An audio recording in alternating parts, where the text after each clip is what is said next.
7절까지 함께 읽어보도록 하겠습니다.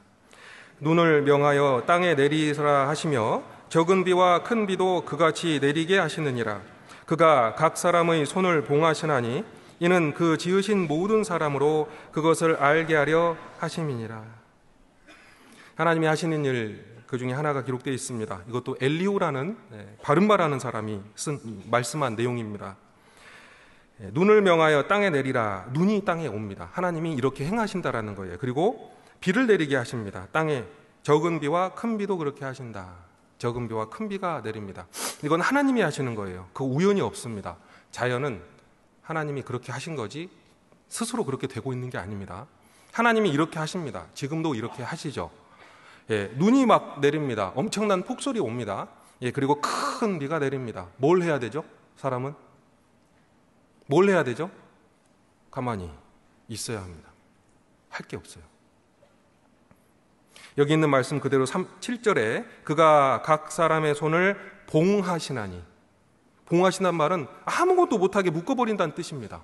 하나님께서 각 사람의 손을 봉해버리신다. 왜요? 하나님이 하시는 것이 무엇인지 생각하라고, 그걸 알게 하기 위해서 손을 봉해버려요. 어떤 분들은 그렇잖아요. 아파서 아무것도 못합니다. 그동안 열심히 돈을 벌었는데, 그동안 열심히 가정을 돌보았는데 아파서 이제 아무것도 못해요. 손을 하나님이 봉하시는 겁니다. 그 봉하시는 이유가 뭘까요? 내가 그동안 너를 길러왔다 라는 걸 알게 하기 위함입니다. 여기 적은 비도 있고 큰 비도 있잖아요. 큰 비가 오면 아무것도 못하죠. 큰 눈이 오면 아무것도 못합니다. 적은 비는 농산물에 필수적이잖아요. 생각을 할 수 있다는 거예요. 사람은 가만히 있어서 생각을 해요. 아, 그동안 나를 기르신 분이 하나님이구나. 적당한 비를 주시고 적당한 햇빛을 주시고 적당한 온도를 주신 분이 하나님이구나. 이걸 생각을 할 수 있는 겁니다. 생각하십시오. 하나님은 베드로에게 그 생각할 기회를 주셨어요. 특별히 예수님을 만난 베드로. 그가 예수님이신 하나님에 의해서 부르심을 받았을 때 바로 손을 봉한 채 부르심을 받았다는 거 아실 겁니다. 누가복음 5장에 베드로가 겪었던 사건이 하나 있잖아요. 밤새 물고기를 잡았습니다. 한 마리도 못 잡았어요. 어부인 베드로가 그 손이 무쇠칼이만큼 말 그대로 손이 봉해진 겁니다. 밤새껏 물고기가 한 마리도 잡히지 않았습니다. 아침에 예수님이 말을 했잖아요. 베드로에게 그물을 깊은 데로 내리라. 베드로는 그 말씀에 순종했습니다. 제가 밤이 맞도록 수고했으나 아무것도 얻지 못하였지만 그 말씀에 의지해서 그물을 내리리이다. 그리고 깊은 곳에 가서 그물을 내립니다. 엄청나게 많은 물고기가 잡혔죠. 그때 베드로가 뭘 알았을까요? 뭘 알았을까요? 예수님이 누군지 알았습니다. 예수님이 뭘 하고 계시는지를 알았어요. 뭘 하셨을까요? 밤새껏 그 물고기를 도망가게 하셨겠죠. 밤새껏 그 어부의, 베드로의 그 전문적인 어부인 베드로의 손에 잡히지 않도록 도망가게 하셨을 거 아닙니까?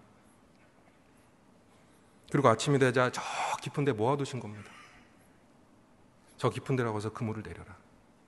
엄청나게 많은 물고기가 잡혔습니다. 베드로가 뭐라고 말을 해야 되죠? 예수님 또 어디 있어요? 이렇게 물어보면 안 되잖아요. 무릎을 꿇었습니다. 주여 나를 떠나소서 저는 죄인입니다 라고 예수님께 고백합니다. 이유는 예수님이 하나님이시기 때문입니다. 물고기를 조절할 수 있는 존재가 누군가요? 그것도 밤새 것이요. 그 물고기를 깊은 곳에 둘 수 있는 존재가 누굴까요? 하나님이죠. 예수 그리스도가 하나님이셨습니다. 그 하나님이 바로 앞에 있는 거예요. 그 하나님 앞에서 자기는 어찌할 수 없었어요. 어쩔 줄을 몰라 했습니다. 하나님이 자기를 다 알 거 아닙니까? 물고기가 어디 있는지 다 알고 그 행동들을 다 알고 물고기를 조절할 수 있는 그 하나님께서 베드로가 살아왔던 과정을 모르시겠습니까? 그의 죄를 모르시겠습니까? 그 청년 베드로를 모르시겠습니까? 그래서 베드로는 예수님이 하나님이라는 걸 아는 순간 무릎을 꿇었습니다. 주여 나를 떠나소서 저는 죄인입니다. 하나님께서 베드로를 쓰십니다. 예수님이 베드로에게 사람을 낚는 어부가 되게 하리라 라고 약속하셨습니다. 베드로는 더 많은 생각을 할 수 있었을 겁니다. 그러면 그동안 내가 물고기 잡고 살았던 건 누구 덕분입니까? 그가 물고기를 잡아서 자기 가족들을 부양했던 건 누구 덕분입니까? 여러분, 하나님이십니다. 하나님이 기르시고 계셨어요. 베드로뿐 아니라 베드로의 가족들 다 먹이고 있었습니다. 그의 아내도 베드로 덕분에 살았죠. 장모도 있었잖아요. 그 가족 전체가 베드로 덕분에 산 게 사실 아니었던 거예요. 하나님 덕분에 산 겁니다. 하나님은 우리를 기르시는 분이고 여러분 가정을 기르고 있습니다. 베드로가 그걸 잊어버렸을 때가 있죠. 하나님의 사랑을 잊어버렸을 때 예수님을 배반했잖아요. 다시 예수님 부활하셨죠. 그리고 베드로에게 나타났습니다. 똑같은 말씀을 다시 하셨어요. 똑같은 상황이 연출이 된 겁니다. 또 밤새껏 물고기를 잡았는데 못 잡았어요. 또 다시 알려주는 거예요. 그리고 그물을 배의 오른편에 내리라. 똑같잖아요. 베드로는 다시 생각을 하게 됐습니다. 맞아, 내가 하나님 없으면 못 살았는데, 물고기 하나도, 그 한 마리 물고기도 못 잡을 사람이었는데, 그게 우리 자신입니다. 내가 구원받기 전에 좀 살았다고, 그게 내 덕이 아니에요. 그렇지 않습니다. 세상 모든 사람을 기르시는 분은 하나님이시라고요. 베드로는 하나님에 의해서 기름을 받았습니다. 여러분 전체가 그렇습니다. 밖에 있는 모든 사람도 하나님께서 지금 기르시고 계셔요. 왜요? 사랑하니까요. 욥기 34장입니다. 엘리후가 했던 말을 한번 이어서 보겠습니다. 14절 함께 읽겠습니다. 그가 만일 자기만 생각하시고 그 신과 기운을 거두실진대. 15절 모든 혈기 있는 자가 일체로 망하고 사람도 진토로 돌아가리라. 아까 31장 처음에 엘리후가 33장 앞쪽에 엘리후가 했던 말이요. 하나님의 신이 나를 지으셨고 하나님의 기운이 나를 살리시느니라 라고 말했잖아요. 여기 그 신과 그 기운이 기록되어 있어요. 그 신과 기운을 하나님이 걷어버리신다면, 하나님이 성실하지 않으시다면, 하나님이 사랑하지 않는다면요, 그럼 어떻게 될 것이냐? 모든 혈기 있는 자가 일체로 망하고 사람도 진토로 돌아가리라. 우리는 그냥 바로 흙으로 돌아가는 거예요. 아무리 혈기가 있어도 우리는 그냥 진토로 돌아갈 뿐입니다. 내가 있다, 내가 살아있다라는 것 자체가 나를 사랑하신다라는 뜻입니다. 고난 중에 있단 말은 살아있다는 뜻이에요. 아직 죽지 않았다는 뜻이고요. 주님이 말하게 하시고 숨쉬게 하신다는 뜻입니다. 어떤 분은 그런 이야기를 하시더라고요. 자기가 9살 때, 구원받기 훨씬 전인데 홍역에 걸려서 죽을 뻔했는데 자기는 어찌어찌해서 어머니가 자기를 살린 줄 알았는데 그게 아니더라. 하나님이 살리셨다. 그게 정확한 표현입니다. 하나님이 살려주고 있어요. 또 정말로 큰 어려움에 닥쳤을 때 실제로 살리고 있습니다. 시편 94편에 그런 표현이 있거든요. 주께서 내게 도움이 되지 아니하셨다면, 내가 내 혼이 그 정막 중에 처하였으리라. 내 혼이 정막 중에 처하였으리라. 정막이라면 조용하다는 뜻이에요. 주님이 나를 도와주지 않았다면 나는 그냥 조용한 사람이 됐을 거다. 그게 무슨 말이죠? 죽었다는 뜻입니다. 주님이 내게 도움이 전혀 안 됐다면 나는 그냥 없어졌다 이거예요. 나는 그냥 아무 말도 할 수 없는 적막함에 거하게 될 것이다. 주께서 내가 나의 발이 미끄러진다 할 때에 주의 인자하심이 나를 붙드셨사오며 내 속에 생각이 많을 때에 주의 위로가 나를 즐겁게 하나이다. 그게 이어진 말씀입니다.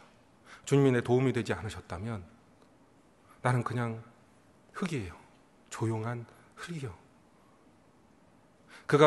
내가 넘어질 뻔할 때 나를 붙들어 주십니다. 그 능력의 손으로 그렇게 길러 오신 거거든요. 사도행전 17장에 바울이 그리스 아테네에서 전도를 합니다. 우주와 그 가운데 있는 만유를 지으신 신께서는 천지의 주제시니 손으로 지은 전에 계시지 아니하시고 또 무엇이 부족한 것처럼 사람의 손으로 섬김을 받으시는 것이 아니니 이는 만민에게 생명과 호흡과 만물을 친히 주시는 자이십니다. 생명과 호흡과 만물을 친히 주신대요. 만민에게, 모든 사람에게예요. 전도의 내용이에요. 이건 구원받은 사람에게 한 말이 아니잖아요. 생명을 주시는 분이에요. 식물인간이 누워만 있다 그래도 살아있잖아요. 그 생명도 하나님이 주고 있는 겁니다. 호흡을 줍니다. 숨쉬게 만들어줘요. 생명과 호흡이요.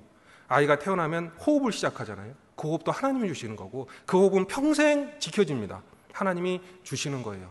그리고 만물을 주셔요. 먹을 거, 입을 거, 따뜻한 온도, 이걸 다 하나님이 베풀어 주시거든요. 모든 인간에게 사랑한다는 뜻입니다. 생명과 호흡과 만물을 주신다고요. 정말로 지금도 주고 있어요. 그리고 그 덧붙여서 또 이야기를 합니다. 우리가 그를 힘입어, 그 전도의 내용이 우리가 그를 힘입어 살며 기동하며 있느니라. 바울이 전도할 때 했던 말이에요. 우리가 그 하나님 때문에, 하나님 안에서 그 덕분에 살고 있다. 그 덕분에 살고 있다고요. 그 덕분에 기동하고 있습니다. 기동이란 말은 움직인단 말이에요. 내가 조금이라도 움직일 수 있으면 그 하나님 덕분이라고요. 교회 오셨습니까? 하나님 여러분 사랑한 거예요. 움직이셨습니까? 하나님 여러분을 사랑하신 겁니다. 기동하며 있느니라. 우리가 그 덕분에 있어요. 그 있다는 말은 그냥 존재한다는 뜻이 아닙니다. 내가 존재로서 살아있다는 뜻이에요. 내가 하나의 구성원으로서 존재할 수 있다는 뜻입니다. 나에게 존재를 주셨다는 뜻이라고요. 그 덕분에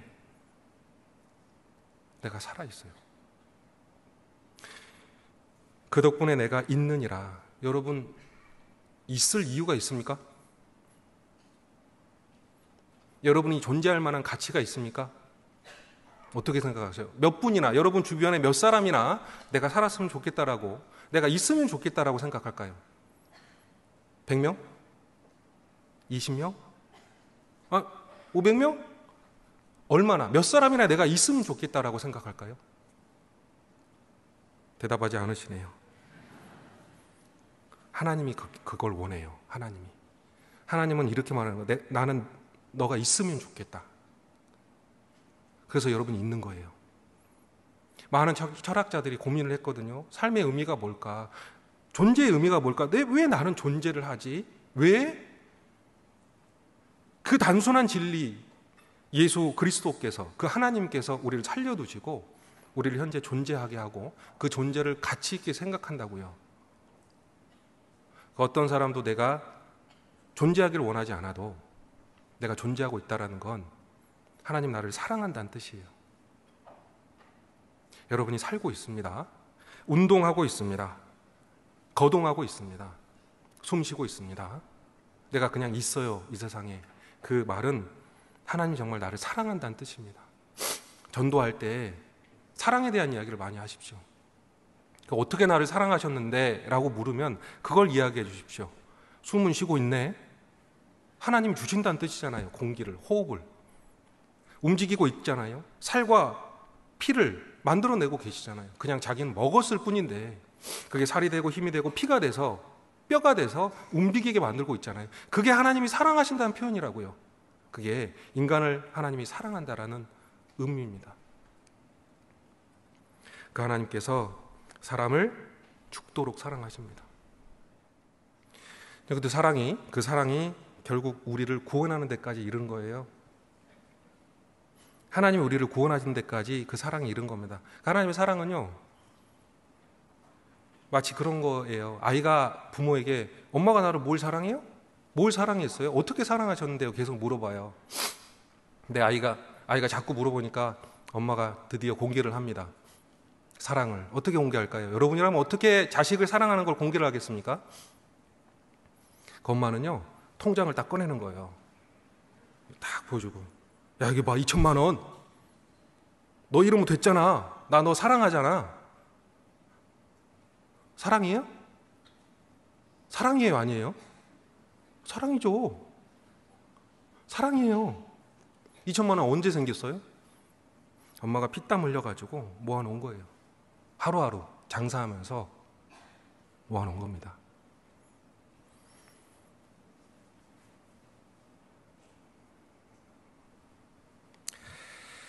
그 십자가라는 사랑은요, 갑자기 나타난 게 아니에요.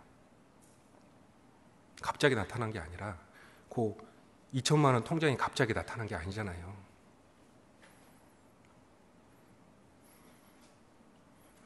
그러니까 계속 사랑해 오셨고 날마다 수고를 한 거잖아요.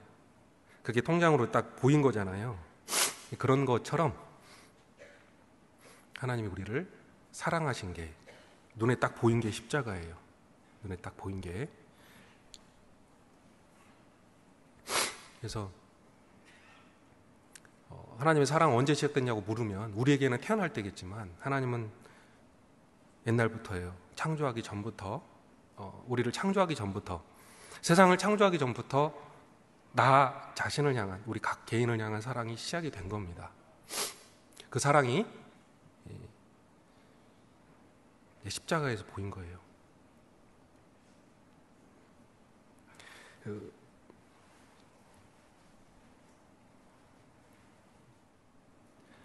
하나님은 사람이 아닙니다. 하나님이 사람이 되셨어요. 우리 구원을 위해서 하나님은 사람이 되셨어야만 했습니다. 그래서 우리는 하나님이 사람이 됐다는 걸 믿어요. 그걸 성육신이라고 합니다.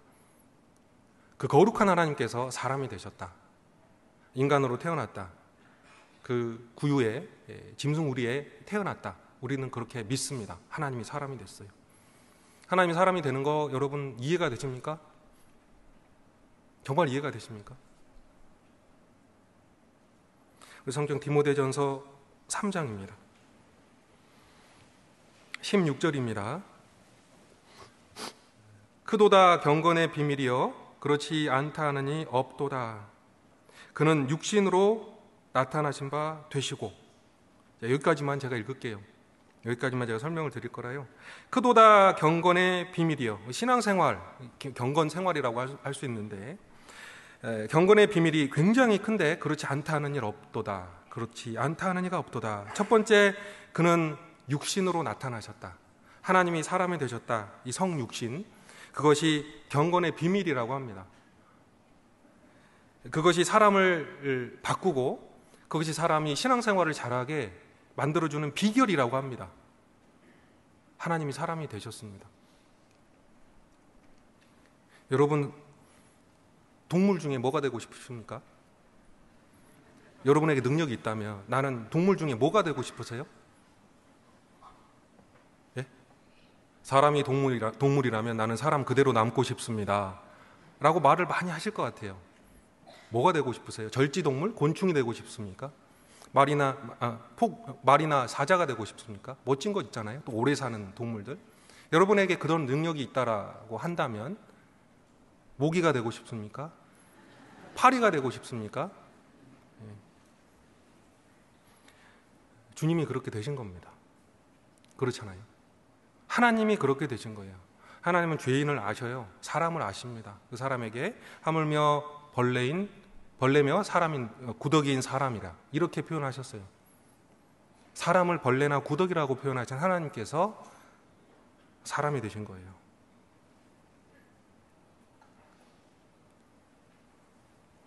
저는 절대 그렇게 되고 싶지 않습니다. 하나님은 그렇게 되신 거예요. 그 이유는 사랑입니다. 벌레나 구더기와 같은 사람이 되신 거예요. 하나님께서는 위대하고 부요하시고 자유롭고 영원한 분이십니다. 근데 그분이 한정적인 인간이 되셨어요. 이 파산하는 분들은 굉장히 힘들어합니다. 왜냐하면 부유하게 살았거든요. 집도 이렇게 컸어요. 자유롭게 살았습니다. 자동차도 크고 그렇게 살다가 갑자기 돈이 사라졌어요.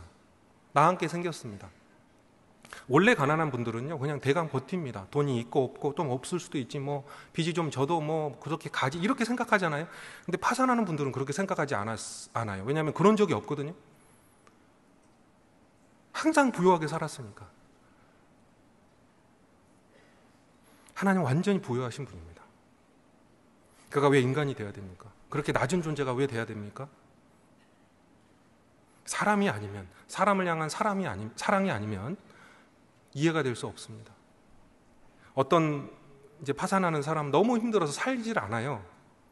그래서 생을 마감하는 길을 선택하기도 합니다. 그게 엄청난 고통이거든요. 그 자체가 고통이라고요. 하나님이 사람이 됐다라는 건 엄청난 것을 포기한 거예요. 엄청난 상실이 있었다는 거예요. 그 자체로서. 하나님은 사람이 되셨습니다. 그 보잘것없는 인간 속에 자기를 가둔 거지 않습니까? 여러분은 사랑하는 사람을 위해서 몇 년이나 감옥에 있을 수 있습니까? 예수님은 33년 동안 이 땅에 계셨습니다. 성경에 보면 예수님은 말씀이잖아요. 요한복음 1장 1절에 태초에 말씀이 계시니라, 이 말씀이 하나님과 함께 계셨으니 이 말씀은 곧 하나님이시라. 14절에 이 말씀이 육신이 되어 우리 가운데 거하심에 우리가 그 영광을 보니 아버지의 독생자의 영광이요 은혜와 진리가 충만하더라. 예수 그리스도는 말씀이에요. 말씀은 자유롭거든요.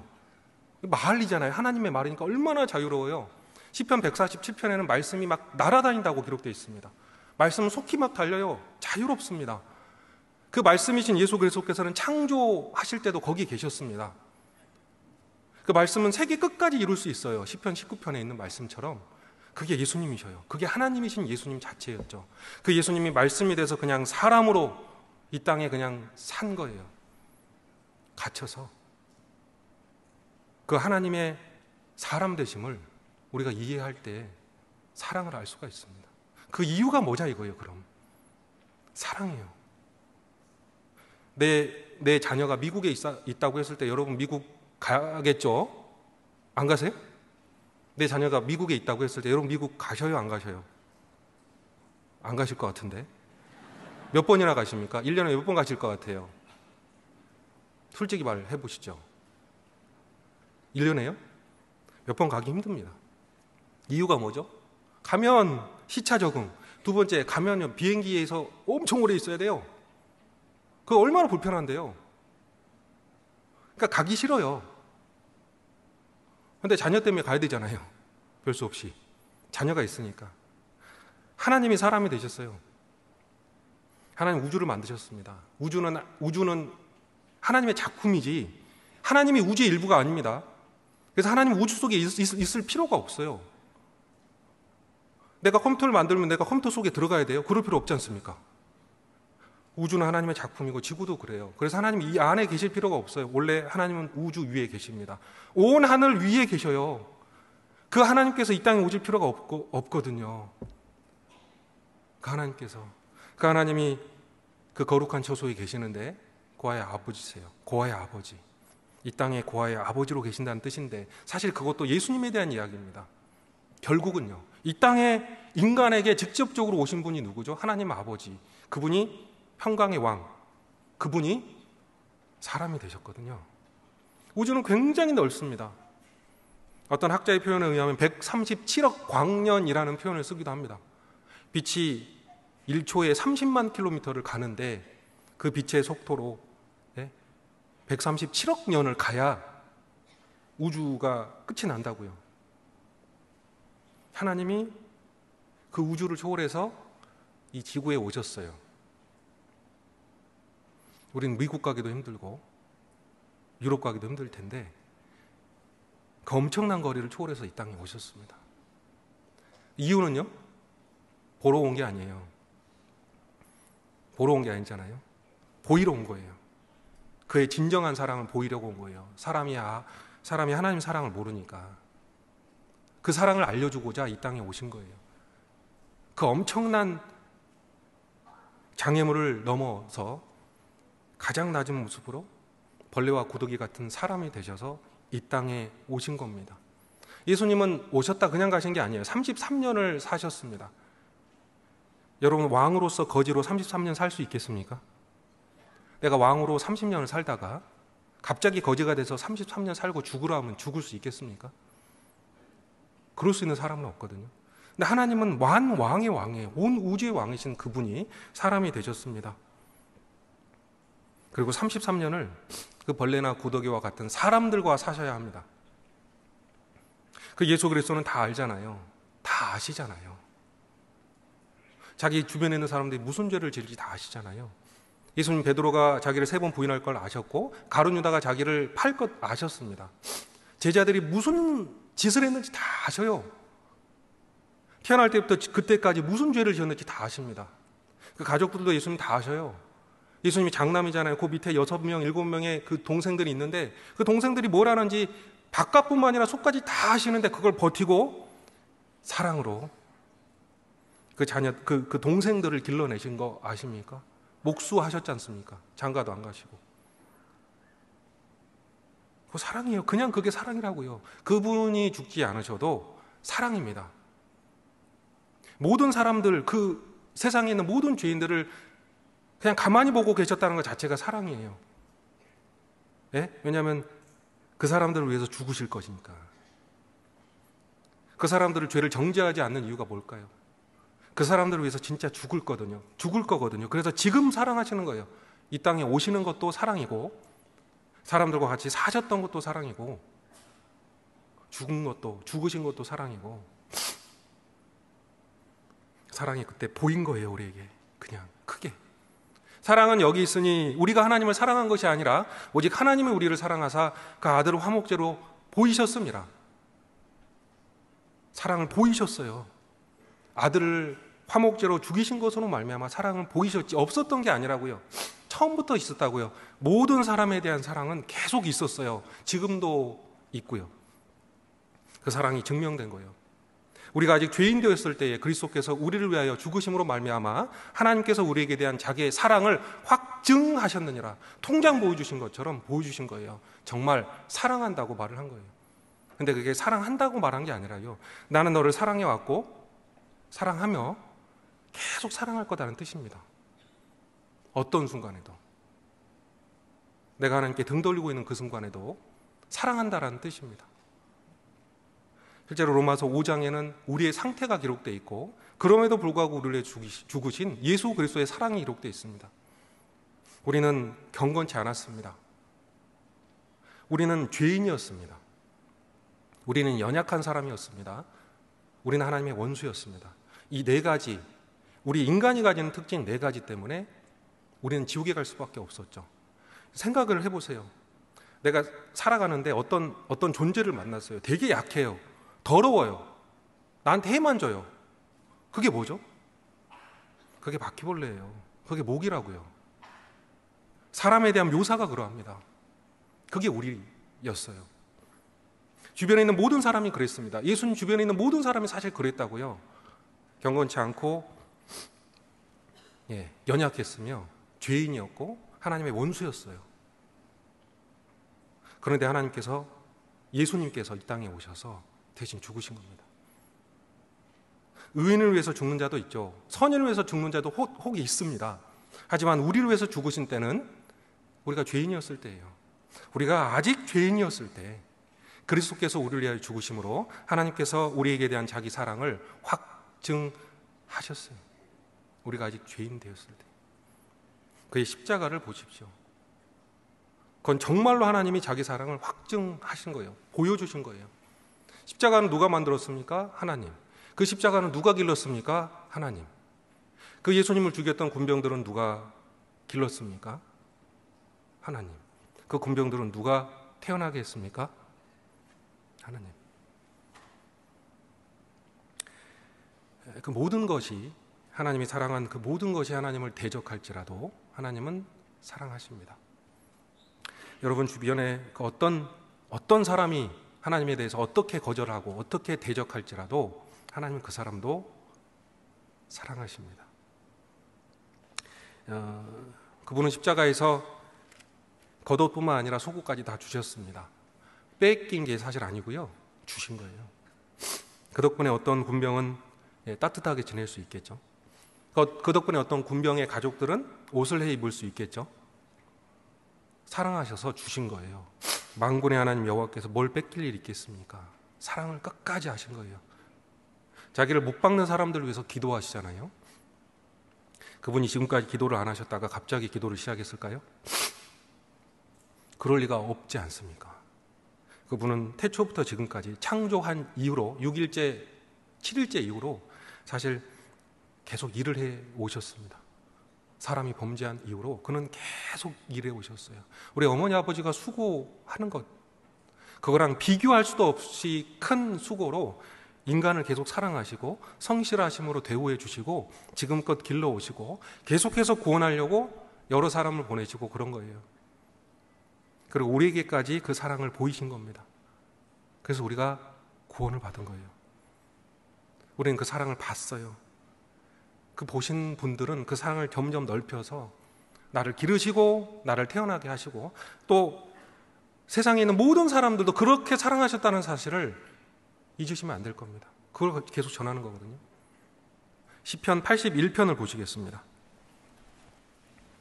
1절 함께 읽겠습니다. 우리 능력 되신 하나님께 높이 노래하며 야곱의 하나님께 즐거이 소리할지어다. 우리 능력 되신 하나님께 높이 노래하자, 찬송하자. 야곱의 하나님께 즐거이 소리할지어다. 물론 이 밑에 많은 내용들이 있지만 하나님은 우리의 능력이 되십니다. 그래서 우리를 기르셨어요. 그래서 우리를 창조하셨습니다. 능력이 되셔요. 근데 능력이 있다고 그렇지는 않습니다. 사랑하신 거예요. 사랑과 능력이 같이 가는 거죠. 그리고 야곱의 하나님께 즐거이 소리할지어다. 야곱의 하나님이란 말을 들을 때마다 항상 저는 의아합니다. 왜냐하면 야곱이란 뜻 자체가 좋은 게 아니잖아요. 야곱이란 뜻은 뭐냐면 발꿈치를 잡은 자란 뜻이에요. 이게 이 말이 어려우면 발목 잡는 사람 이렇게 생각하면 돼요. 너 발목 잡어? 이런 사람 있잖아요. 발목 잡는 사람이란 뜻입니다. 그게 더 나아가면 야곱이란 뜻은 속이는 자란 뜻입니다. 그게 더 나아가면 야곱이란 뜻은 빼앗는 자란 뜻이에요. 야곱의 형 에서가 장자의 명분을 뺏겼잖아요. 그리고 그 축복까지 실제로 뺏겼어요. 그때 이 동생 야곱의 이름에 대해서 언급을 했습니다. 아버지, 이 동생 놈 이름을 야곱이라 한 이유가 있지 않겠습니까? 이 야곱 나를 2번이나 속이고 빼앗기까지 했는데요. 이 동생 야곱 이름대로 살고 있어요, 이 말이에요. 속이고 빼앗는 사람, 남의 발목 잡는 사람 야곱. 야곱의 하나님이란 말이 이해되십니까, 여러분? 이걸 다시 바꿔보면 이런 거예요. 속이는 자의 하나님, 뺏는 자의 하나님, 남의 발목 잡는 자의 하나님께 즐거이 소리할지어다. 이스라엘의 하나님이라면 좀 좋아요. 근데 이건 그게 아니잖아요. 야곱의 하나님이라는 단어 속에는 하나님의 사랑이 있습니다. 대속의 약속이 있는 거예요. 그럼에도 불구하고 나는 하나님이 되겠다는 뜻이잖아요. 어떻게 거룩하신 하나님이 거룩하지 않은 사람과 가까이 할 수 있고 그 사람의 주인, 그 사람의 부모, 그분의 하나님이 될 수 있을까요? 그 사람의 하나님이 될 수 있을까요? 마치 추한 아름다움, 말이 안 되지 않습니까? 부정한 깨끗함, 말이 안 되잖아요. 야곱의 하나님은 말이 안 되는 이야기예요. 여러분이 야곱이라는 이름, 이 두 자를 빼고 여러분의 이름을 넣으신다면 하나님 뭐라 그러실까요? 하나님도 괜찮다, 맞다 그러져요. 왜냐하면 나를 그렇게 사랑하셨습니다. 죽도록 사랑하셨고 그 모든 죄를 해결하시고 나의 하나님이 되셨으니까 여기다 자기 이름을 넣어도 되는 거예요. 사랑하셨으니까. 야곱이 죽기 전에 고백한 몇 가지 내용이 있는데 그것만 좀 보고 마치겠습니다. 창세기 48장 15절 제가 읽겠습니다.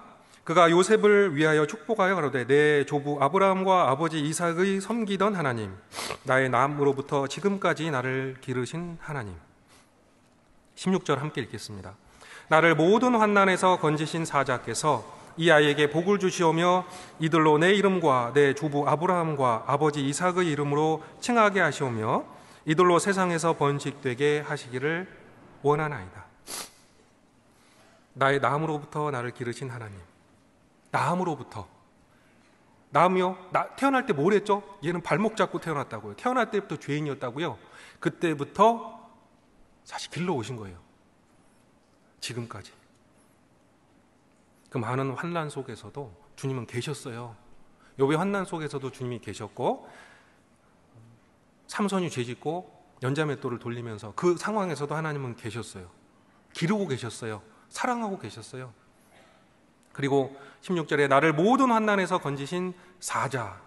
이 사자는 심부름 보내신 존재란 뜻이에요. 보내심을 받은 자. 하나님입니다. 예수님이겠죠. 아마 영어 성경을 갖고 계신 분은 이게 대문자로 써졌을 거예요. 예수님이란 뜻입니다. 예수님이 이 야곱에게 나타난 적이 있었어요. 씨름을 했어요. 예수님 야곱하고. 그래서 야곱의 이 허벅지 뼈를 때려서 위고를 시키셨죠. 그때 천사가 왔다고 성경이 기록이 되는데 그 천사가 다 예수님입니다. 그러니까 그런 경험들이 야곱에게는 마치 우리에게 구원과 같은 경험이에요. 그걸 사자, 천사라고 표현을 한 겁니다. 나를 모든 환난에서 건지신 사자. 이 환난은 그냥 어렵다는 뜻이 아니에요. 어렵다라는 것 안에는 두 가지 어떤 해석이 있는데, 하나는요, 말 그대로 어려운 거, 힘든 거, 또 하나는 나쁜 거라는 뜻이 있습니다. 내가 시험 치는 건 힘들잖아요, 공부하는 거. 근데 누가 나를 때렸어요. 나쁜 거예요. 왜 나를 때려? 그러니까 그런 어려움, 그런 걸 여기 환난이라고 표현했고요. 그런 모든 악한 것들, 그 모든 어려움들에서 나를 계속 건지신 사자. 건지셨다는 말은 그냥 구했다는 뜻이 아니라 구속, 속량이란 단어입니다. 이 단어는요, 구원, 우리가 알고 있는 구원이란 단어랑 똑같은 거예요. 구속, 속량이라고요. 대신 죽으시고 그래서 나를 살리신. 야곱의 인생에 사실 예수 그리스도께서 함께 계셨던 겁니다. 우리도 그러합니다. 우리를 계속 하나님이 살리실 겁니다. 바울이 고린도후서 1장 10절에서 이렇게 고백을 합니다. 그가 그 큰 사망에서 나를 건지셨고 또 건지시리라.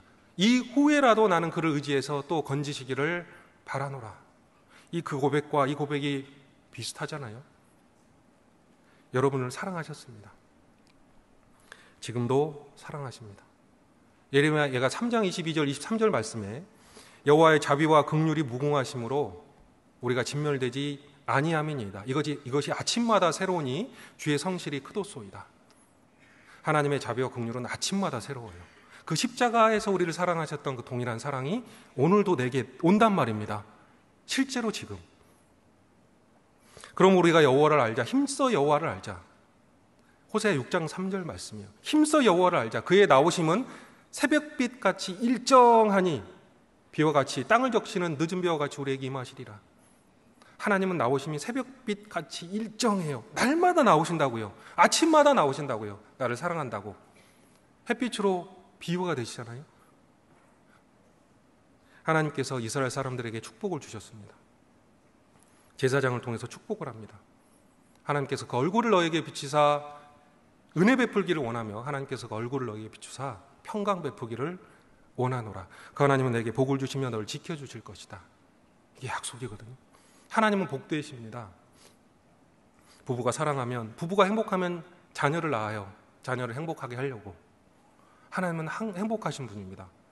그 하나님이 행복하셔서 우리를 만드셨고 우리에게 그 복을 전해주시려고 하시는 거예요.